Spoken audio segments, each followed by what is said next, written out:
ನಮ್ಗೆ ಟಿಪ್ಪು ಸುಲ್ತಾನ್ ಅವ್ರ ಕಾಲದಲ್ಲಿ ಏನಾಯ್ತು ಅನ್ನೋ ಬಗ್ಗೆ ನಾನು ಇತಿಹಾಸಕಾರನಲ್ಲ.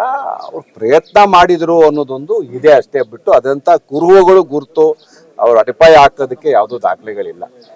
ಅವರಾಗ ಪ್ರಯತ್ನ ಪಟ್ಟಿರ್ಬೋದು, ನಾವು ಬಹಳಷ್ಟು ಯೋಜನೆಗಳನ್ನ ಪ್ರಯತ್ನ ಪಟ್ಟಿರ್ತೀವಿ, ಆದ್ರೆ ಅನುಷ್ಠಾನ ಮಾಡಲಿಕ್ಕೆ ಅದರೇ ಆದಂತ ಕಷ್ಟ ಕಾರ್ಪಣ್ಯಗಳು ಇರ್ತವೆ.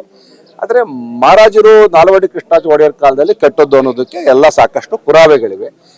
ಗೊತ್ತಿಲ್ಲ, ಹಿಂಗೆ ಅವ್ರ ಅಭಿಪ್ರಾಯ ಅವ್ರು ಮಾತಾಡುವಾಗ ಹೇಳಿರ್ಬೋದು. ಹೌದು, ಎಲ್ಲರೂ ಪ್ರಯತ್ನ ಮಾಡಿರ್ತಾರೆ. ಹರಿವು ನೀರಿಗೆ ಕಾಲುವೆ ಕಟ್ಟೋದು ನಮ್ಮ ರೈತಾಪಿ ವರ್ಗದಲ್ಲಿ ಯಾವತ್ತೂ ಅದು ನಡೆದು ಬಂದದ್ದು. ನೀರು ನಿಲ್ಲಿಸ್ಬೇಕು, ನಮ್ಗೆ ಅನುಕೂಲ ಆಗುತ್ತೆ ಅನ್ನೋದು ಒಂದು ಮನೋಭಾವ ನಮ್ಮೆಲ್ಲರೂ ಇರ್ತದೆ. ಹಾಗಾಗಿ ಆ ದೃಷ್ಟಿನಲ್ಲಿ ಬಹಳಷ್ಟು ಜನ ಪ್ರಯತ್ನ ಕಟ್ಟಿದ್ರು. ಆವಾಗ ಇನ್ನು ಹಿಂದಕ್ಕೆ ಹೋದ್ರೆ ಗಂಗರ ಕಾಲದಲ್ಲಿ ಬಹಳಷ್ಟು ಜನ ಗಂಗರಾಜರುಗಳು ತಮಿಳ್ನಾಡಿಗೆ ಹೋಗ್ತಕ್ಕಂಥ ನೀರನ್ನ ತಡಿಬೇಕು ಅಂತ ಹೇಳಿ ಅವತ್ತಿನ ತಂತ್ರಜ್ಞಾನದಲ್ಲಿ ಏನೇನು ಮಾಡಬಹುದು ಎಲ್ಲ ಪ್ರಯತ್ನ ಮಾಡವ್ರೆ.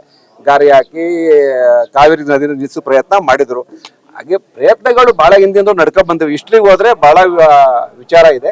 ಬಟ್ ಇವತ್ತಿನ ಮಟ್ಟಿಗೆ ನಮಗೆ ತಿಳಿದಿರ್ತಕ್ಕಂಥ ಎಲ್ಲ ಮಾಹಿತಿ ಪ್ರಕಾರ ಕೃಷ್ಣರಾಜ ಒಡೆಯರು KRS ಅನ್ನ ಕಟ್ಟಿದ್ರು ಅನ್ನೋದು.